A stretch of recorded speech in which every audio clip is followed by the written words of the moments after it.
Tentu yang disampaikan oleh OJK itu, memang perlu ya karena dari sisi optimisme, tapi di satu sisi yang lain tetap ada kewaspadaan. Jadi kalau kita lihat, memang kalau dilihat memang kondisi saat ini masih cenderung aman, tapi kemudian untuk, kondisi selanjutnya itu memang, kan kita ini ya, ketidakpastiannya meningkat dan resiko-resikonya juga memang mengalami peningkatan, terutama yang terdekat yang kita khawatirkan itu perlambatan pertumbuhan ekonomi China. Jadi Cina baru mengumumkan kemarin dari sisi PMI ataupun pertumbuhan PDB-nya meskipun masih tumbuh, tapi dengan low base kemarin itu jadi agak cukup mengkhawatirkan karena ekonomi kita juga banyak relate sama perekonomian Cina. Nah, makanya kenapa ekspor kita tipis gitu Hmm. dibandingkan dengan impor itu juga salah satunya karena perlambatan ekonomi di Cina dan karena perekonomian Indonesia itu cukup relate dengan perekonomian global, nah otomatis itu akan tertransmisi juga ke sektor keuangan. Kita masih punya buffer, karena kan sudah punya yang namanya counter cyclical capital buffer. Kita sudah Ya. punya namanya counter cyclical capital buffer, segala macam kebijakan makroprudensial. Tapi tadi seberapa daya tahannya ini loh, makanya tetap perlu kewaspadaan karena kita nggak tahu ini berapa lama akan jadi longer game atau enggak. Kalau jangka pendek aja sebetulnya bank udah anticipate ya, tapi Hmm. kalau ini will be in the longer run, nah itu yang nanti lama-lama menggerus ketahanannya itu. Jadi kan kita bicara nggak cuma jangka pendek aja, misalkan bulan ini saja. Kita kan melihat dalam horizon 1 tahun ke depan, 2 tahun ke Hmm. depan ini seberapa daya tahan si perbankan ini dalam menghadapi berbagai guncangan tersebut. Jadi cash reserve ini tentunya adalah mengenai resiliensi dari perbankan ini mengenai uncertainties yang juga kita belum tahu sampai kapan, dalam hal ini masih wait and see keadaan makroekonomi. Nah, ini saya akan berbicara kembali mengenai ketahanan atau resiliensi perbankan, mungkin variabelnya kita ambil NPL, Bu. Ini datanya di Mei 2023, NPL gross perbankan level 2,52%. Nah, NPL net itu di 0,77%. Anda memproyeksikan sampai akhir 2023 ini, apakah laju dari NPL ini dari sisi perbankan akan ada risiko menanjak kembali atau seperti apa? Ya kalau kita lihat dari kebijakan kan restrukturisasi akan dicabut ya, memang sudah dicabut juga. Nah ini kan otomatis karena sudah tidak ada pandemi lagi kan restrukturisasi jadi nggak ada. Nah ini juga pastinya akan berpotensi meningkatkan NPL ya, ditambah dengan tadi penurunan harga komoditas, perlambatan pertumbuhan ekonomi China, the Fed masih walaupun kemarin kan inflasi Amerika itu masih terkendali gitu ya, Ya. tapi tetap ada peluang juga gitu dari sisi kenaikan 1 kali lagi. Jadi otomatis ini juga akan beresiko. Jadi kita tidak menafikan ada potensi kenaikan NPL, tapi masih terkendali karena tadi Hmm. perbankan kan diminta menaikkan cadangan untuk lebih hati-hati Iya. CKPN. Sebenarnya buffer terhadap NPL itu kan dikompensasi oleh CKPN. Nah, bank-bank ini kan sudah pada belajar lama terkait manajemen resiko. Jadi sebetulnya sudah belajar untuk mempersiapkan, udah anticipate gitu. Biasanya tercermin di CKPN-nya yang lebih tinggi cadangannya. Nah, itu biasanya bisa meredam NPL. Tapi meskipun demikian, tetap ada peluang NPL naik. Kalau saya melihat sampai sepanjang tahun akhir 2023,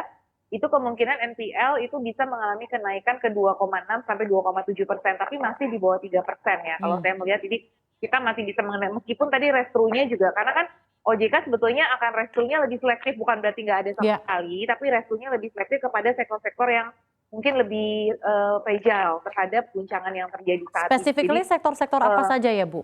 Specifically sektor-sektor apa aja? Tadi Anda sebutkan beberapa sektor yang agak fragile dan ini akan ada kemungkinan untuk tetap menaikkan, tetap akan ada kenaikan NPL walaupun dalam kisaran terjaga di 2,6 sampai 2,7%, Bu Telisa. Iya, saya perlu mengecek lagi ya di aturan persisnya, tetapi memang OJK sendiri kan menyatakan akan memantau gitu sektor-sektor apa yang membutuhkan berdasarkan kondisi. Nah, kalau saya melihat sekarang kondisi sektor-sektor yang mulai fragile tuh konstruksi ya, karena kan kita tahu sektor infrastruktur itu sudah mulai agak Hmm. berkurang ya. Nah, sektor konstruksi kayaknya akan diperhatikan nih sebagai salah satu sektor yang NPL-nya juga mengalami kenaikan. Nah, terus sektor yang tumbuhnya agak lambat seperti agriculture, Hmm. pertanian atau perkebunan di mana harganya naik, ada El Nino yang Oh ya, shocknya ya. tinggi ya, seharusnya itu juga mendapatkan pertimbangan dari sisi untuk mendapatkan relaksasi restrukturisasi kreditnya karena agriculture ini sangat tergantung sekarang dengan cuaca gitu, di mana cuaca sekarang perubahan iklim sedang tidak kondusif juga, ada Hmm. ancaman Ya. El Nino. Dan itu penting untuk ketahanan pangan misalkan. Jadi saya melihat bahwa Ya. itu akan inline dengan prioritas pemerintah juga untuk pangan, Mhm. energi gitu ya, itu juga pasti akan dipengaruhi Baik. menentukan gitu. Baik, menarik Bu Telisa. Dan mungkin kita akan beralih sekarang ke kredit ya Bu ya. Dalam hal ini kan juga outstanding kredit selama semester 1 2023 juga kita sudah melihat ada tren perbaikan dengan adanya pemulihan aktivitas ekonomi. Nah, Tapi kita ketahui mungkin dari porsi penyaluran kredit di tahun lalu yang cukup banyak itu dari komoditas, di sektor komoditas sendiri yang volatil, memang ada masa normalisasi dari harga komoditas tersebut dan memang kita sudah memasuki era endemi dan lain-lain. Ada beberapa pertimbangan. Sektor-sektor mana saja yang menarik dan bisa mendorong pertumbuhan kredit perbankan selain sektor komoditas tadi, Pak, Ibu?